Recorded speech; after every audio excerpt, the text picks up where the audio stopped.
When you Google Bermuda in the 50s and 60s, this is what you will see. White roofs, beaches, and boats. But what you don't see is what I'm about to share with you.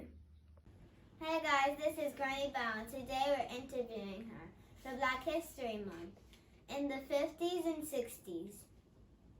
Where were you born and raised? I was born in the hospital in Paget, but I was raised in Warwick, next to Christ Church in Warwick in Belmont. How was growing up in Bermuda? How did they treat you? They were awful. They didn't let us go to school. I had white friends, and they didn't let me to go to school with them because there was no black children going to school at Warwick Academy at that time. So I had to go all the way to Spring Hill.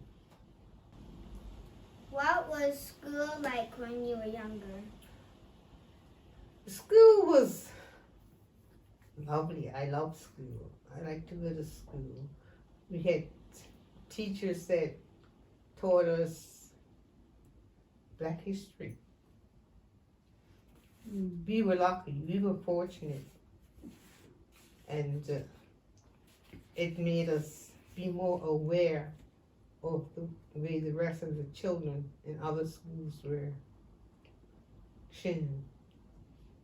So we were taught Black history, and when we went to Sunday school, we had 2 Sunday schools. One in the morning for the white children, and the afternoon was for the black children. And in church, we had to sit in the back of the church. You couldn't go down front. And we had 2 choirs, one in the morning and one in the evening. The same thing, the white ones went in the morning and the black ones went in the evening. Where were there places you could not go? Oh, all over. We couldn't go to the hotels. We went to the theater. We had one for the blacks and we had one for the whites. But if you went to the theater where the whites were, we had to sit downstairs. We couldn't sit upstairs, and we had to sit in the back of the theater. When black people were allowed to go, did you start to go? Yes. But very rarely. I was, in the time that I was brought up, my grandmother and my mother, they didn't allow us to go to those places, even though you could go. You couldn't go before, so you're not going now. So like the football fields and all of that, you couldn't go to National Stadium, National Field, and BAA. So I never went. I don't know what it was like. Are there places you won't go today? Yes, it's places that I still go today. BAA Field, and there's no National Sports Club anymore. It's where Summersfield is. And I don't even go to Summersfield, not even to drop off or pick up my grandchildren. I thought Aunt Granny Bell was gonna say no because I thought she doesn't go to the theaters. Oh yeah. Oh, She yeah. did say yes. She was predicting a mom. Oh right, yeah. Different yeah, answers, yeah, but yeah. no, that's fine. Yeah, But do you go to the theater longer now? uh-uh. So you was able to. We were able to go, but you never never went went. to any of those places. Oh, right. Oh, I have one more question. Okay, go ahead. Like when the houses and everything, did the white people get better houses than the black people? I wouldn't say that. Some black people was not as fortunate, and they had to live in Live poor. in a cabin? No, they had houses, but they had outside toilets. Like they didn't have a bathroom. Inside? No, so you had to go outside in public? No, we had it was like a little hut, Oh. and they had to dig a hole, make a pit, and you used to have to go in the hut and sit down there and use the bathroom. And they had people coming to clean it every year. Gentlemen would come and clean the toilet. But I was fortunate. I always had a bathroom. But we had to pump our water. We didn't have a pump. We had to go outside and pump the water into a smaller tank. And you could flush the toilet. They just steal up my house. And but like I said, I was kind of fortunate, you know. I wasn't spoiled, I was just fortunate. Is there anything else that you want us to know? Yes. The golfers, the people that play golf, blacks couldn't play golf like they do now. They had to go early in the morning. They will come out like 5 o'clock and wait till the lights them, and then they'll go play, and they had to be off the course by 8 o'clock. They had football fields and clubs, but they never had the whites had their clubs and the blacks had their clubs. Now they're integrated. Before it was segregated, and like the schools. And if you were going to school with me when I was a little girl, you couldn't go to Warwick Academy. You would have to go to, if you lived in Paget, you went to Spring Hill or Paget Glebe. And if you lived in Warwick, you went to St. Mary's, it was called, up next to Price Right. Across the street from Price Right, you know where the little warehouse is? You know where Price Right is? Price. Right. You can get your toys. Oh yeah. Well, across the street, there's a building, a little building. And that was the school. It was just one building, one room, and it had 7 classes. The same thing with Paget Glebe, down on Middle Road. You know what the gym is? When had the dojo, when had karate school. It's called Chapel Road. That's one building. It was just one building, and everybody went to school in that one building. No mommy took you to school. You had to go, you had to walk to school with the rest of your friends or cousins that lived in the neighborhood. You walked to school and you had your lunch bag and and your suitcase. Why did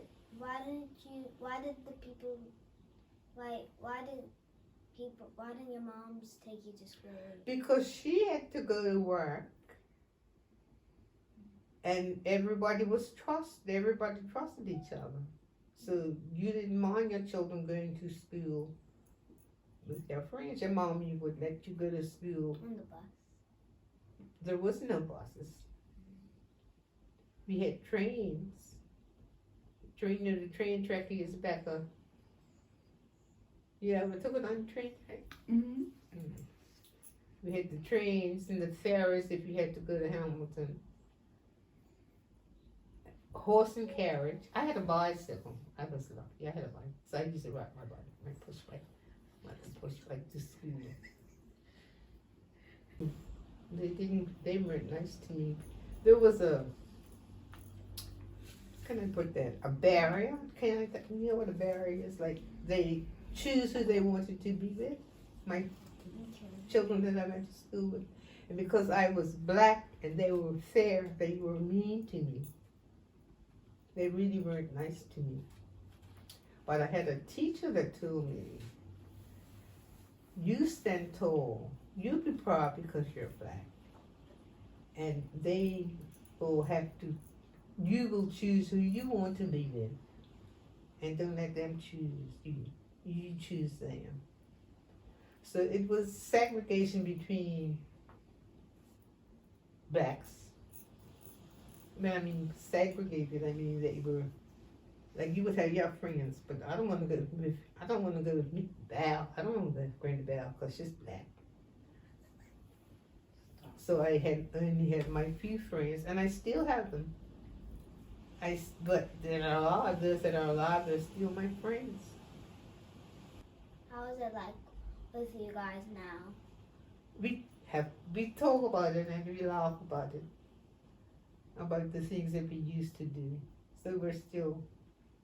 It's fun. I don't have too many. They're all gone. And I'll be talking about who's going to be left and who's coming. Working in stores or working, they would hire white people before they would hire. The black people would have to, if they didn't have a profession, like they were the teacher or nurse, or that's all we could do. The nurses couldn't even go in the hospital. That is stay at home as the patients that come to their house. And they had the hospital in Happy Valley for black people.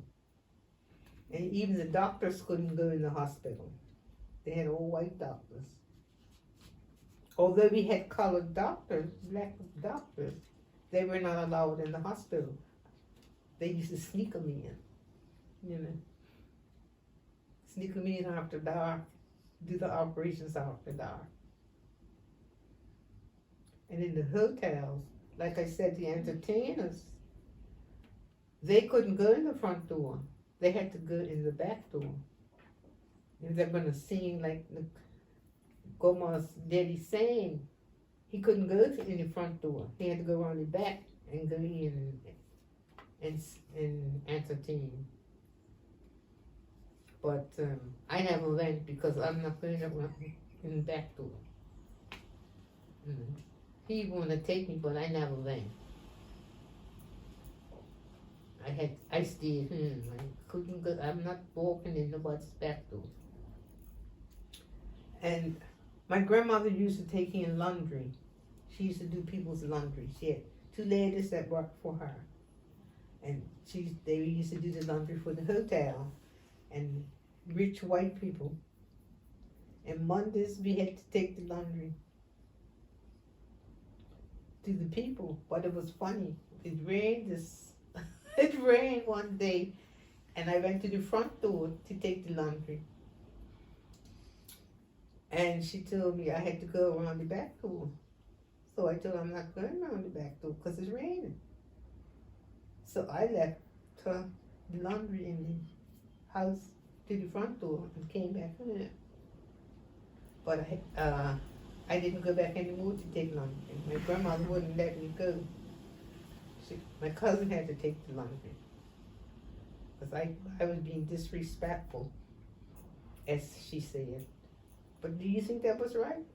Mm-hmm. You think that was right that I what? That You just stepped up for yourself? Yeah, right. Stepped up for yourself? Mm-hmm. So that's the way that went.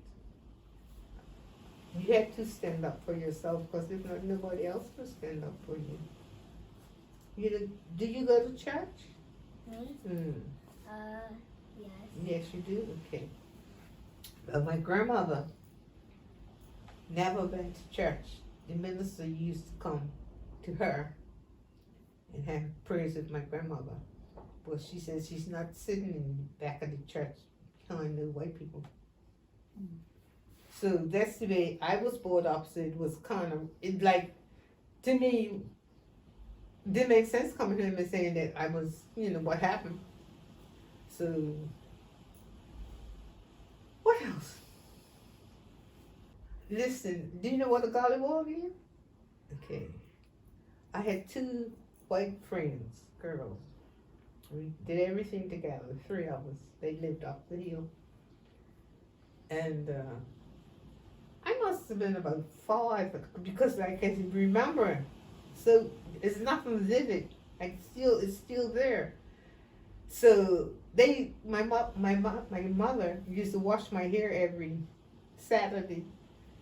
And can you imagine? washing the hair. Washing the hair. I didn't have hair like yours. So, so sit me out in the sun and let it dry and then clear it. Well, it was chaos.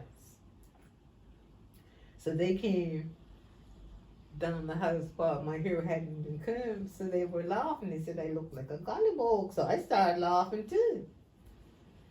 So later when I got a book and alphabet said like A for apple, B for banana, was G for Golliwog. Well, the Golliwog was a white person painted black with these great big lips and big nose. And I was not happy. And I ran over the house. One lived upstairs and one lived downstairs. And I beat them. We got a fight. They didn't know why I was fighting them. Because I thought you were my friend, and how could you tell me that? That wasn't nice, was it? No. Mm-mm. But do you know what? We remained friends. Because they didn't, my granny told me that they didn't know any better. Because they're just little. Yeah, they didn't know any better. So we kissed and we made up. And Black people were allowed to make books. yeah, we had, in my classes at Petty Primary, we had an English class that we had a teacher that was teaching us how to write, to compose, to be an author. But that wasn't for me. I wouldn't be outside playing football with the boys. Yeah, just like Ma, because Ma was just climbing trees and everything like that. Oh, yeah. How do you expect to get your little course if you don't climb the tree? I don't need no. Well, do you have any advice how you treat people now? Black and white?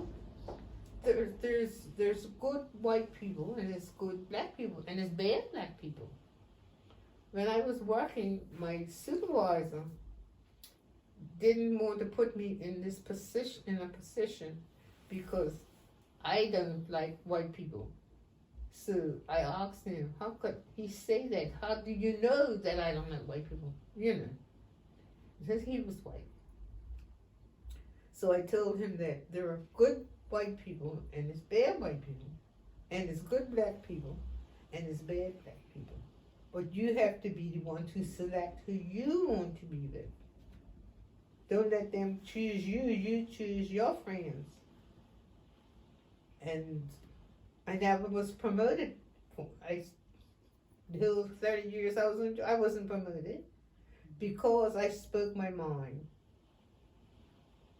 But you feel free when you speak your mind. So you have to be strong. You have to be strong. Thank you, Granny Bell, for having this talk with me. And you're welcome anytime. I'm here. Wow, guys! I can't believe what I just heard about Black Bermudians. If you want to hear more, make sure you go check out part 2. Thanks for watching, Captain Care. Don't forget to like, subscribe, and share this video.